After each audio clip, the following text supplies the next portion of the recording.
Right, I hope you can appreciate this wicked new setup, but unfortunately I hadn't had this setup finished before the video was first filmed, so for the rest of this video you're not going to have the setup. If you do want to see more of this absolutely godly setup, I definitely drop a subscribe, I'll drop a like on this video because, well, that's just because it's godly and it actually unlocks superpowers. But no, today basically I explain my experience with university in the first semester and giving you 8 actionable tips that you can apply to basically make your first term as good as humanly possible. Now this also applies to any other student at university independent of what year you are in. These tips are just going to help you. Hopefully they'll be a godsend. Otherwise, let's crack on with it. I actually can't get over how beautiful this setup is.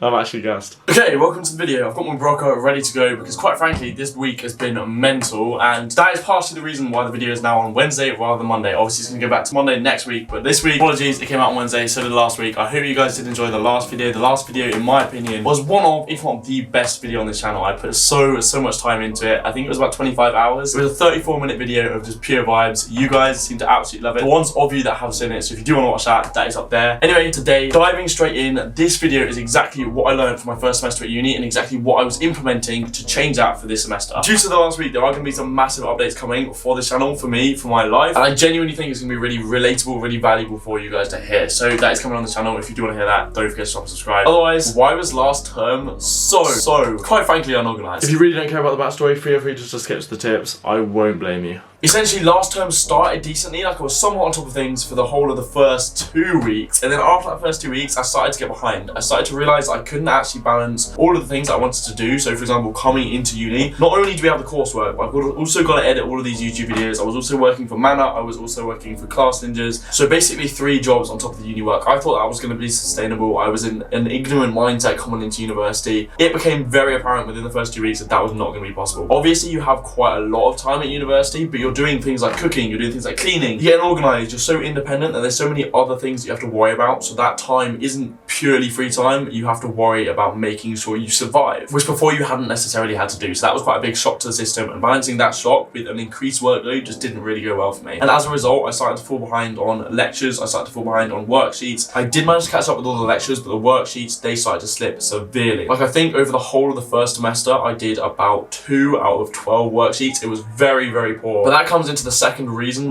why I started to slip behind was illness. Like I didn't really treat my body that great. My eating wasn't great. I was getting lots and lots of late nights, going out and just basically shutting my body down. And that left me ill and unmotivated. Not a great combination. When you're lying in bed for the last 2 weeks of university, not able to do a single thing, and then coming out of that with lack of momentum and nothing to carry you through the rest of the term, it meant that by the end I had a lot to catch up on over Christmas, which you probably saw in some of the vlogs. Like I had my RSFAT study, I had my lab report, I got those done over Christmas, and I came back to term on top of things. But that last term, very suboptimal. And here I've got 8 tips for you to make sure you don't do that, and to make sure your first term at university still has all of the fun, still has all of the balance, but is as optimal as possible, and you get everything done, and you just live pretty much the best life that you can imagine. So, tip number 1. This one is as simple as deciding a rough plan for exactly how you're going to take notes for that semester. The reason I say rough is because that will change based on how your course is laid out. Like I had the intention of going into the course using all handwritten notes, and I was going to make handwritten notes on all of the content. That soon changed because the lecturers would give us handouts, like digital handouts, with all of the information that we needed. So I didn't need to take those handwritten notes, but because I'd gone in with a rigorous plan, I stuck to that rigorous plan and ended up spending time taking way too many notes than I'd actually needed to. I could have just downloaded the digital handouts and annotated those, saving so much more time and allowing me time to comprehend the material that we were being given, and that would have been way more effective. So go in with like a rough plan, whether that's digital notes, whether that's handwritten notes, and then after you've had a 6 week at freshers, use the first couple of weeks to suss out how you're going to be taking those notes for the rest of the term. Like allow some flexibility in that plan. So for example, if your lecturers do what mine did and start to give you like loads of digital handouts, you can use those rather than taking handwritten notes. But make sure after those first 2 weeks you know exactly how you are doing that, so that you can just crack on with it and have no fuss, and then have everything organized and know where everything is when it comes to your revision. I did this for semester 2, and honestly so far it has been an absolute lifesaver. All I do in the class is annotate those handouts and then highlight the bits that I want to make cue cards on, so that when I get home I can just blast out Zombie cue cards. Which leads us onto tip number 2, and that is figuring out how you're going to revise ahead of starting your course. Now how I did this was just watching YouTube videos of people that have done similar courses to you, or just going off of what's worked for you in the past, because that is a pretty good indicator as to what's going to work for you at university. For example, for me, me, cue cards, I knew that was going to be my thing. And I knew that after lectures, I was just going to review those cue cards and just do past papers and things like that. But then once you've got that plan, you actually need to stick to it. Over the first term, I kind of let it slip. And then that meant that when it came to exams, I had no revision prepared and it was a real cram. I didn't end up actually getting the revision done that I wanted to because I kind of put in the back of my mind, oh, the exams are a month away or whatever it may be, and just kind of push the revision back and back to make time for other things. You actually have to stick to that revision, otherwise it's just going to bite you at the end of the semester. Okay, tip number 3 is having a rough plan for exactly how much time you're going to be spending on uni work versus everything else every day. Because you forget that at university it's not just the lectures. Like, your timetable might look calm, but then you've also got things like problem sheets, lab reports, labs, essays, extra reading, and all this other stuff that you have to factor in. Things like the problem sheets, things like doing your revision and all of that, it is somewhat optional, and you want to make sure you've got that balance while you're at university, especially in your first year. So what I'd recommend is using the 2 weeks after your freshers. Again, just have a sick freshers, have that, and then in these 2 first weeks, suss out your workload, suss out how much work you're actually getting set, and then set a quota for how much work you want to do on top of lectures each day. So for example, if I had done that over my first semester and said, okay, I'm going to do 3 or 4 hours of work each day on top of lectures, and if I don't get that done, I won't go out, I would be so much more on top of my work, and I would be feeling so much more content for when I went out. Before, I wasn't doing that work, and then I was going out and feeling subconsciously guilty for not having done that, so I wasn't really able to enjoy it at those times as much. When you get the work done and then you go and absolutely send it, you feel so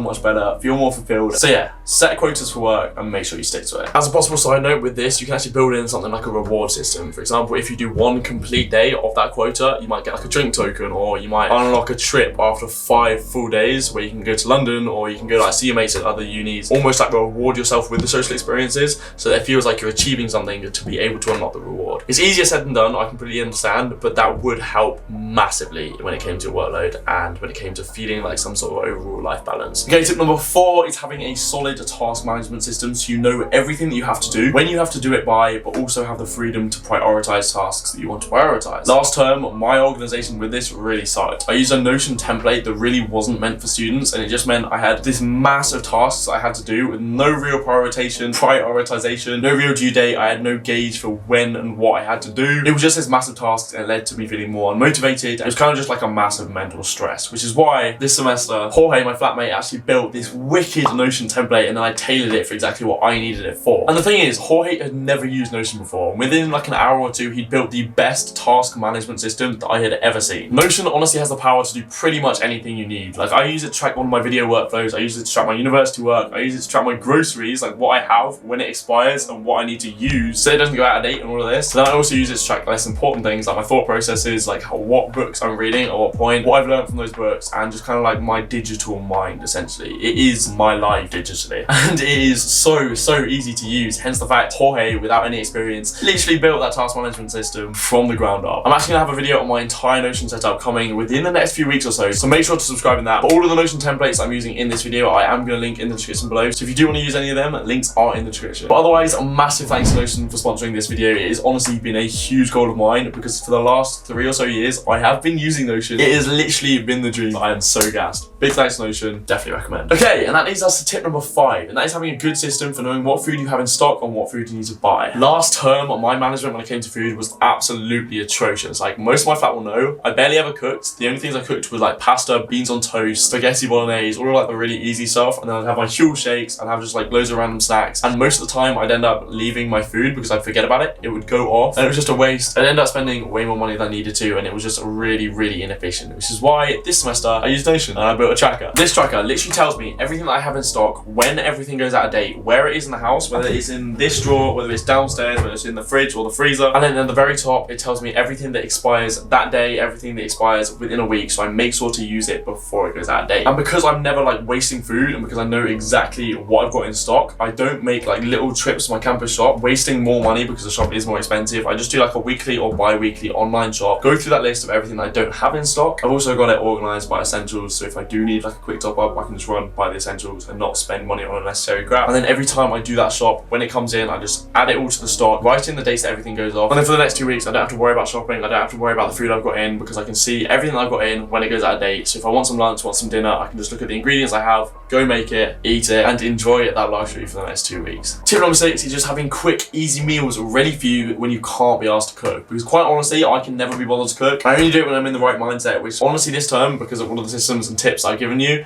I am in a much better mindset to cook, so I do cook a lot more often. But like when you really can't be arsed, whether that's like first thing in the morning, late at night, you don't really have time, or you just really don't have the energy to, having quick meals ready to go is an absolute godsend. For me, that's fuel in the mornings. That's actually this. I just put a couple of scoops of this into here, whip it up, and then within 30 seconds, I've got a full nutritious meal ready to go. It's like 500 calories, 20 something grams of protein, and all of the nutrients that you actually need to function. So yeah, honestly, having those, I probably eat better than I would otherwise. But it is a lifesaver, because also if I'm like heavily engrossed in work, I don't want to break my flow state, I just whip up a shake within 30 seconds, down it, and carry on. If I go down, make lunch, go down, have dinner, whatever, it breaks that flow state and I can't be bothered to come back up and work. Also, if you just don't want to spend the money on fuel, you can buy things like cheap microwave meals. I know last term I got loads of meals for like 60p from Tesco delivery. Things like macaroni cheese, lasagna, pasta, chicken curry, all of those. Really cheap. Obviously not the best nutrition, but it gets something in the body. Or things like breakfast bars. Those are a godsend. Cool. Tip number 7. It's less of a tip, just more a factual statement, but mornings are the most important part.